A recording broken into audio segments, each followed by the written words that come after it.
In 1847, there were no radios, no television, and no automobiles. No one had ever heard of airplanes, motion pictures, phonographs, or even light bulbs.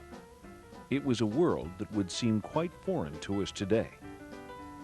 This was what the world was like when Thomas Edison was born. It would not stay that way for long. In his lifetime, Edison would be granted more than 1,000 patents for his inventions, many of which revolutionized the world in which we live. Widely acclaimed as the greatest inventor in the modern age, Edison was also a manufacturer, a businessman, and a founder of organized research. We now present the story of Thomas Edison and his life of invention. He was born Thomas Alva Edison on February 11, 1847, in Milan, Ohio. He was the seventh and last child of Samuel and Nancy Edison. After his father's timber business failed, he and his family moved to Port Huron, Michigan. At age 7, Edison caught scarlet fever, which would leave him hard of hearing for the rest of his life. The following year, he entered school for the first time. His formal education, however, only lasted 3 months. He was unable to adapt himself to the routine of school and decided to quit. His mother, a former teacher, began to teach young Edison at home. As early as 9 years old, Edison was performing scientific experiments he'd read about in chemistry and physics books. He soon set up his own laboratory in his family's cellar. Needing money for his experiments, Edison found work as a newspaper and candy salesman on the Grand Trunk Railway when he was 12 years old. To save time for his experiments, Edison moved his cellar laboratory to a spare freight car on the train. At age 15, he bought a printing press and began to publish a weekly newspaper for the train's passengers called the Grand Trunk Herald. Edison printed the newspaper in the same freight car that served as his laboratory. For saving the life of the station master's child from an oncoming train, Edison was rewarded by being taught telegraphy. He learned it quite quickly, and soon young Edison was the telegraph operator for Port Huron. Beginning at age 17, Edison roamed the United States and Canada to work as a telegrapher wherever the wages were the highest. He worked mostly at night so he could continue his many experiments during the day. In 1868, Edison took a job with Western Union Telegraph in Boston. It was while working here that Edison first read Experimental Researches in Electricity by Michael Faraday. Like Edison, Faraday was a self-taught scientist and experimenter. Edison was quite encouraged by what he had read. Edison began to write down his many ideas and record the results of his experiments in notebooks. Edison applied for his first patent for an invention in October 1868. It was an electric vote counter intended for the United States Congress. Members of Congress, however, were reluctant to use it. His first commercial invention was a failure. Edison swore from that day on that he would never invent anything that people do not want. Edison left Western Union to work for a telegraph instrument maker. It was here that he invented the stock ticker. Being an adaptation of the telegraph, it sent the latest stock prices electrically along wires to printers in various offices. Although it was an immediate success, he did not receive enough money to pay for the expenses he had incurred while inventing it.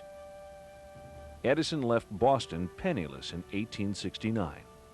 He arrived in New York and was given a job at Law's Gold Indicator Company. Here, he continued to work on new ways for sending gold and stock prices between offices. In 1870, Western Union paid Edison the unheard-of sum of $40,000 for the patent to an improved stock ticker. With his newfound wealth, Edison decided to set up his own factory in Newark, New Jersey, and began to manufacture stock tickers and other devices. On Christmas Day in 1871, Edison married Mary Stilwell, a 16-year-old worker at his factory. They would have 3 children together. In 1873, Edison devised a diplex telegraph, which could send 2 messages simultaneously over one wire in the same direction. The following year, he invented the quadruplex telegraph, which was capable of sending 4 simultaneous messages over one wire. In 1876, Edison and his family moved to Menlo Park, New Jersey, where he established his Invention factory. Its sole purpose was testing, improving, and inventing useful commercial products. It was the world's first research and development facility. Edison and over 20 of his best workers, known as the Insomnia Squad, toiled day and night on his inventions. Edison himself would only sleep when he found it absolutely necessary, and oftentimes it would be on his office desk for just a nap. The first important product to come from his invention factory was the carbon telephone transmitter. This device greatly improved the clarity and range of Alexander Graham Bell's original invention. It was while he was working on the telephone transmitter that Edison wondered if it was possible to record the human voice. Edison invented a machine that connected a telephone diaphragm to an embossing needle used for a telegraph repeater machine. This needle would be pressed into paper as Edison spoke into the diaphragm. This caused small dents in the paper. When the paper was pulled back through the machine, it moved the needle, which in turn vibrated the diaphragm and played Edison's voice back to him. What Thomas Edison had just invented was the world's first phonograph. Edison himself considered it his favorite invention. Edison and his crew worked feverishly on improving his initial designs. He first tried devices using grooved cylinders of wax and chalk, but soon found them inadequate. In December of 1877, he had one of his colleagues build a phonograph using tin foil wrapped around a metal cylinder. Edison tested it out. He recited the nursery rhyme of "Mary Had a Little Lamb" into the phonograph. Edison decided to play back his recording to a small group of witnesses. All around him were in disbelief when they heard Edison's voice reproduced from the machine. Edison became an instant celebrity. Crowds of reporters would come to the Invention factory to hear demonstrations. President Rutherford B. Hayes even called upon Edison to demonstrate the phonograph at the White House.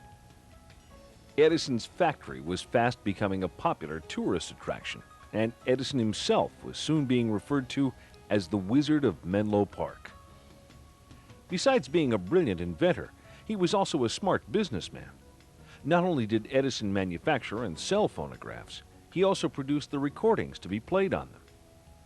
His invention from 1877 paved the way for the compact discs and stereo systems we now use today. Edison's phonograph was indeed a miraculous invention. But his greatest achievement, the incandescent lamp, was right around the corner. Edison was not the first to invent electric lighting. The arc lamp, which had been around for decades, was simply too bright and too expensive to be used inside homes and offices.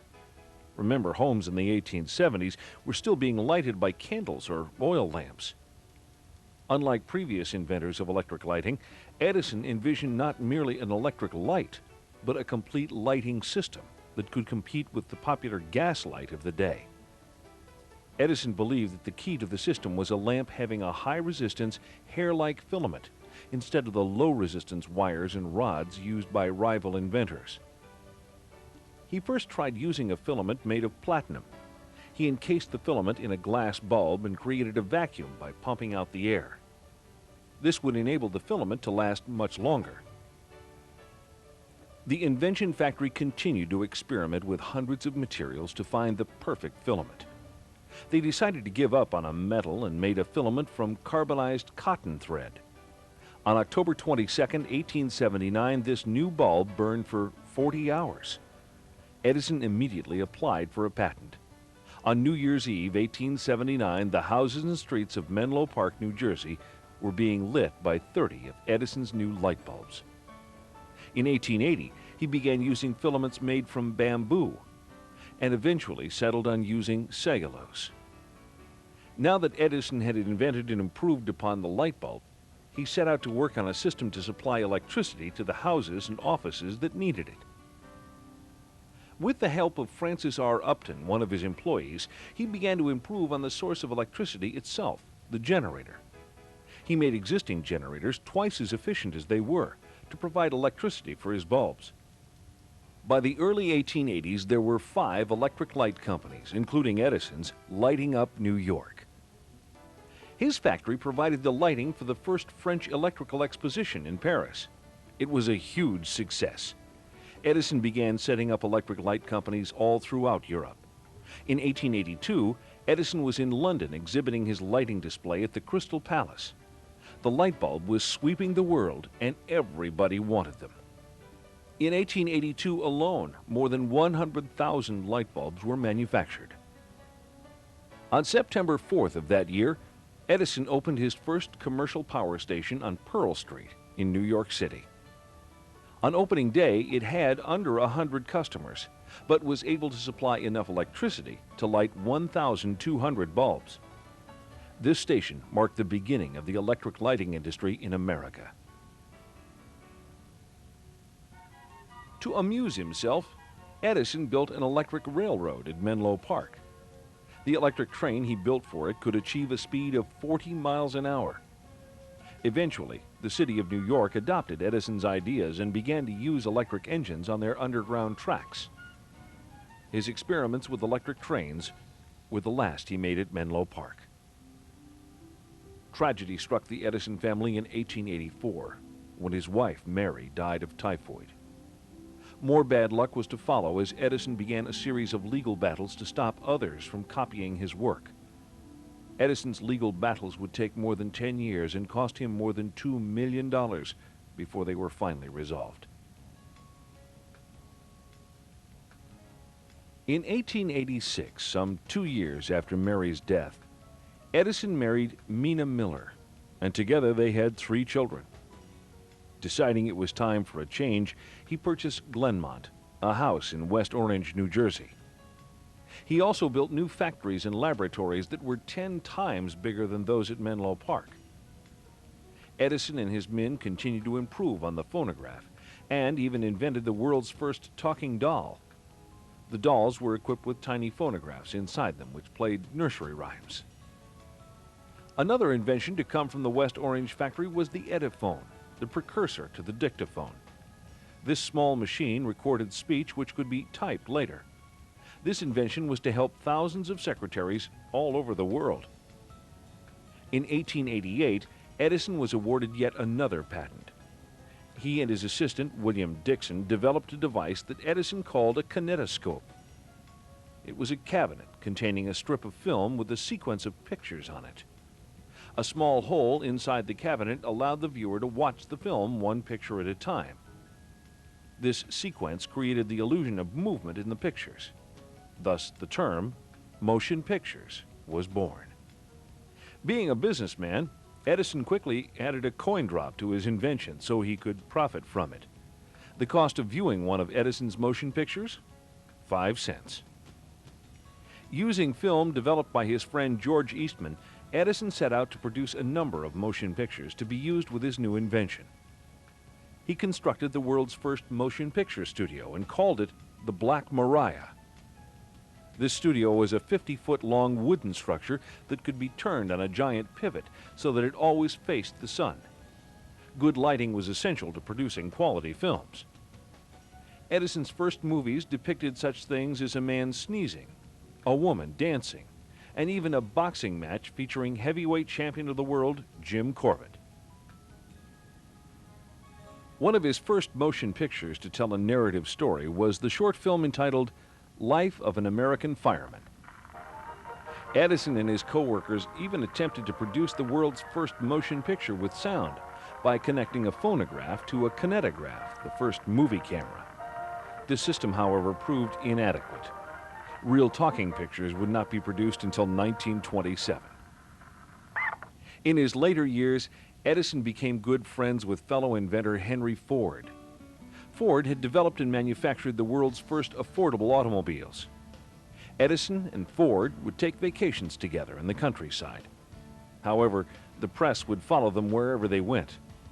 The press coverage became so intense that the two men eventually had to stop vacationing together.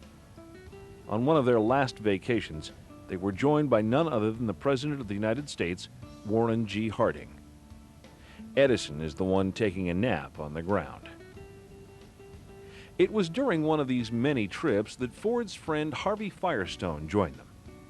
Firestone was a rubber manufacturer who made tires for Ford's automobiles. Ford and Firestone expressed worries about a shortage of rubber for their tires and asked Edison if he could develop an alternative source for rubber.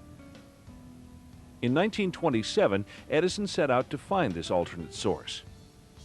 By crossbreeding, Edison developed a goldenrod plant 14 feet tall, which yielded 12% latex. Unfortunately, Edison's rubber was expensive to make and not as good as the rubber imported from the tropics. Undaunted, Edison continued his search for cheap, quality rubber. These would be his last experiments. 1929 marked the 50th anniversary of the invention of the light bulb. To honor his friend, Henry Ford arranged a special ceremony for the occasion. At his automobile factory in Dearborn, Michigan, Ford reconstructed Edison's entire Menlo Park laboratory. The 82-year-old Edison was deeply touched by this honor. The ceremony would be Edison's last public appearance. Thomas Edison died on October 18, 1931, at the age of 84. To honor the great inventor, lights across America were turned off 1 full minute on October 21, 1931, 3 days after his death. Edison was buried at Roosevelt Cemetery, but was later moved to his estate at Glenmont, next to the grave of his second wife, Mina. Edison's contributions to the world cannot be overstated. His phonograph was responsible for starting the first recording company, and the recording industry for that matter. His electric light company eventually became General Electric, one of the world's largest industrial manufacturers. His kinetoscope was responsible for creating the motion picture industry. Whenever we view a movie in the theater or at home, we have Thomas Alva Edison to thank. Edison was also responsible in part for developing the rechargeable alkaline storage battery. It was powerful enough to run a car. The batteries we use today are quite similar to the ones that Edison invented nearly a century ago. Out of the 1,093 patents awarded to Edison during his lifetime, some were successful, some were not, and some revolutionized the world. His invention factory at Menlo Park established the practice of research and development facilities used by most modern-day companies. Edison himself became a national folk hero before his death in 1931, and throughout the world he was frequently honored for his contributions. In 1878, he was appointed Chevalier of the Legion of Honor of France, and in 1889, he was made Commander of the Legion of Honor. In 1892, he was awarded the Albert Medal of the Society of Arts of Great Britain. In 1928, he received the Congressional Gold Medal, quote, for development and application of inventions that have revolutionized civilization in the last century. In 1938, a memorial was lighted in Menlo Park to mark the 91st anniversary of Edison's birth. The bulb at the top uses 5,200 watts of electricity to operate. In 1955, his West Orange home and laboratory were established as the Edison National Historic Site. There is no such thing as genius, Edison had been quoted to say. What people choose to call genius is simply hard work, 1% inspiration and 99% perspiration. The world in which Thomas Edison was born was a dramatically different place when he died. In a way, Thomas Edison invented the 20th century, and the world is forever grateful for his life of invention.